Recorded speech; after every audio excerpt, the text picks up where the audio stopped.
2 mois après leur arrivée en France, des soldats ukrainiens achèvent leur formation. Ils rejoindront dans quelques jours le front pour lutter contre la Russie. Les 2000 soldats qui composent cette brigade ont suivi un entraînement militaire intense et sont actuellement soumis aux dernières épreuves avant de retourner défendre leur pays. They have improved a lot.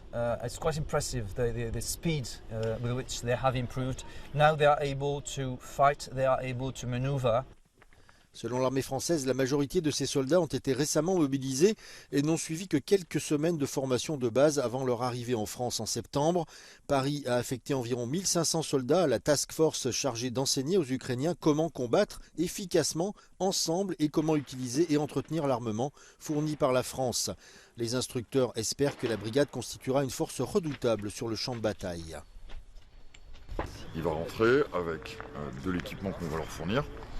Qui va de l'armement, donc les véhicules qui sont derrière vous, typiquement. Donc la MX-10 que vous avez là, le canon César d'artillerie qui est là, et puis le véhicule d'infanterie que vous avez là-bas. Donc ils vont partir avec tout ça, de sorte à équiper leur brigade.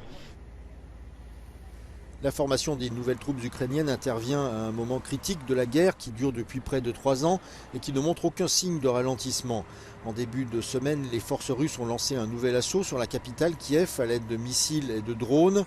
Elles progressent également pour tenter de s'emparer de la région du Donbass, à l'est de l'Ukraine. Les troupes russes ont été renforcées par 12 000 soldats nord-coréens déployés dans la région frontalière de Koursk. L'administration Biden s'efforce d'obtenir le maximum d'aide militaire pour l'Ukraine avant de remettre les clés de la Maison-Blanche à Donald Trump en janvier prochain.